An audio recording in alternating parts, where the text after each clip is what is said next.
जय हिंद। नमस्कार दोस्तों। अभी फ़िलहाल में एक बहुत बड़ा न्यूज पूरा इंडिया में चर्चा है सोनम वांगचुक को लेकर। आखिर ये घटना सोनम वांगचुक को लेकर क्या कारण बनी है हमारे देश में, आइए इस वीडियो में हम लोग कंप्लीट समझेंगे। तो सबसे पहले हम लोग जानेंगे इस वीडियो में सोनम वांगचुक कौन है। दूसरा, सोनम वांगचुक पर एनएसए क्यों लगाया गया है और सोनम वांगचुक की मांग क्या है, इस वीडियो में कंप्लीट समझेंगे। सबसे पहले हम लोग जानेंगे कि सोनम वांगचुक आखिर ये क्या है। तो सोनम वांगचुक एक शिक्षक हैं, इंजीनियर है, साथ ही साथ समाज सुधारक और पर्यावरण को रक्षा करने वाले ये इंसान हैं।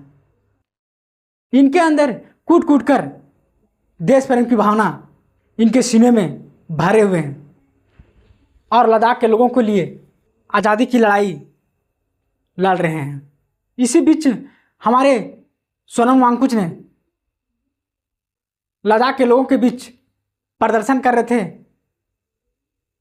तो इस प्रदर्शन में कुछ भाषणबाजी हुई जिसमें पुलिस ने त्वरित कार्रवाई करने लगे। इसी दौरान सोनम वांगचुक पर एनएसए लगाया गया। साथ ही साथ इसमें 4 लोगों की मौत भी हुई है, जो कि ये देश के लिए बहुत बड़ा घातक बना हुआ है।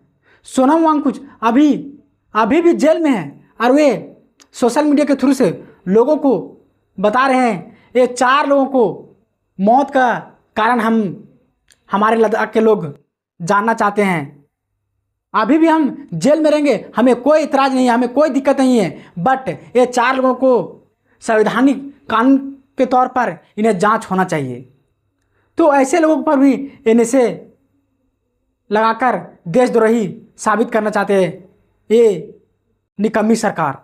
जो हमारे अभी देश में ऐसे गिने चुने व्यक्ति ही मिलते हैं जो सचमुच में देश को आगे खींचकर ले जाना चाहते हैं। देखिए, अर्जुन ने कर्ण को कुछ नहीं बिगाड़ा था, फिर भी ये दोनों के बीच दुश्मनी बना रहा। कुछ लोग हमारे समाज में ऐसे होते हैं जिनका कोई गलती नहीं होता है, उसके बाद भी लोग उनके प्रतिभा और प्रतिष्ठा देखकर लोगों को जलन होने लगती है और लोग एक दूसरे को दुश्मनी बनने लगते हैं। Same to you as well as, इसी प्रकार हमारे सोनम वांगचुक के साथ हुआ है। ये तो अपने मांग के लिए लोगों के बीच प्रदर्शन कर रहे थे, लद्दाख के लोगों के लिए। सरकार ने 2019 में अपने मेनू चार्ट में बताए थे कि लद्दाख को यदि हमारी सरकार आ जाएगी तो इसे स्पेशल राज्य की दर्जा दी जाएगी, 6th शेड्यूल में शामिल किया जाएगा। 6th शेड्यूल क्या है उसके बारे में हम लोग आगे समझेंगे।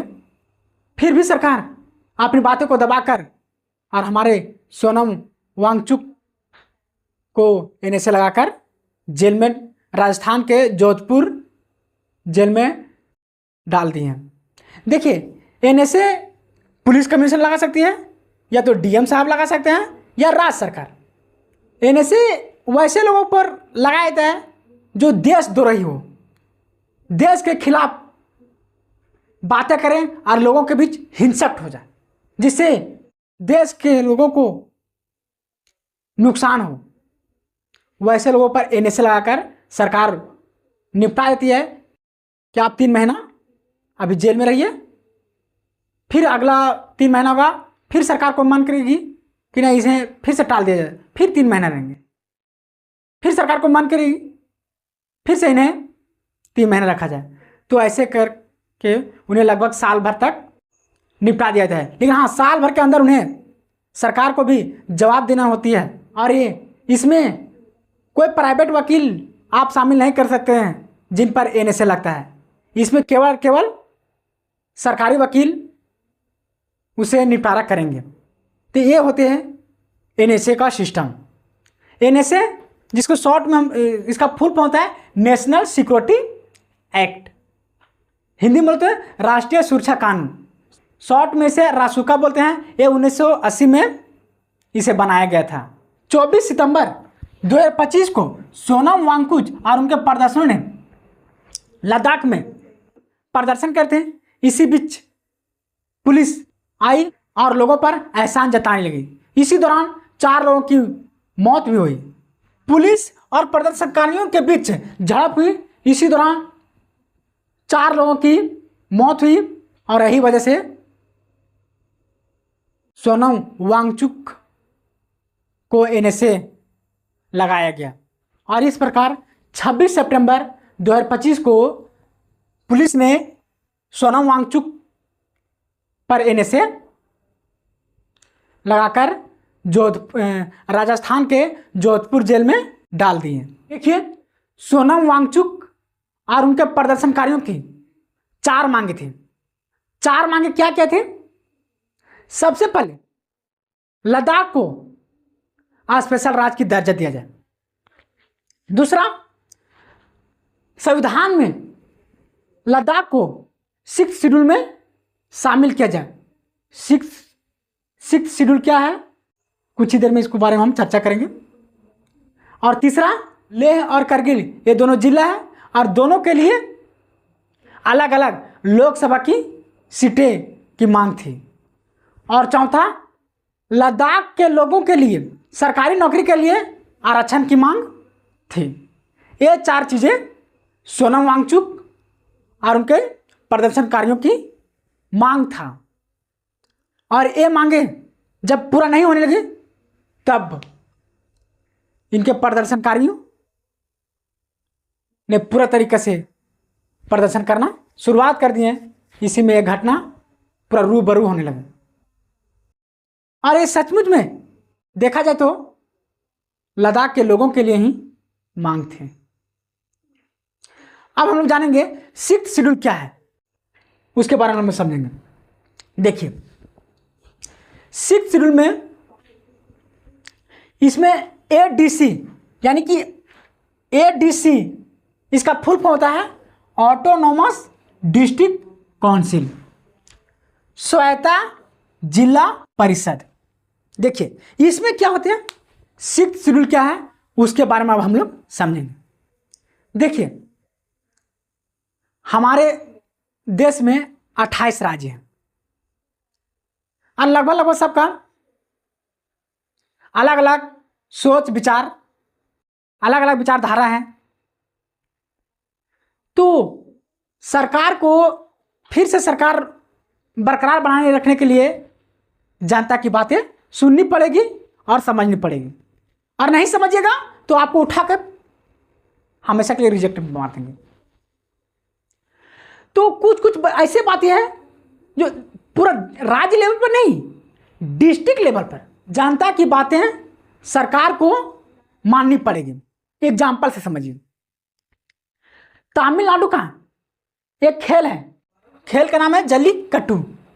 इस खेल में सांड और आदमी दोनों के बीच एक तरह का समझिए कि लड़ाई होता है, झड़प होती है और ये बहुत रिस्केबल खेला है। इसमें लोगों की जान की खतरा रहता है, कहीं मिस्टेक हुआ तो वहां आपका मौत का घाट उतर जाए। ये बहुत भयानक दृश्य है, बहुत लोग इससे डर भी जाते हैं और बहुत लोग इसे अड़ कर खेलते भी हैं। इस पर सरकार संज्ञान लेना चाहती थी।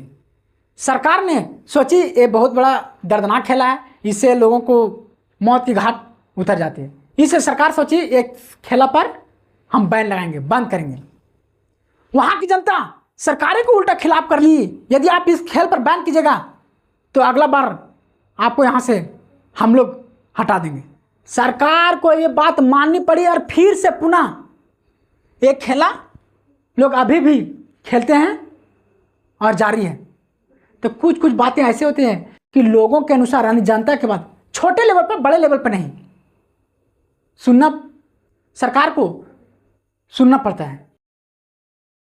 तो वहां भी अभी भी खेले जा रहे हैं। उसी प्रकार यहां पे देखिए, मेघालय में 3 पहाड़ी है, गारो, खासी और जयंतिया।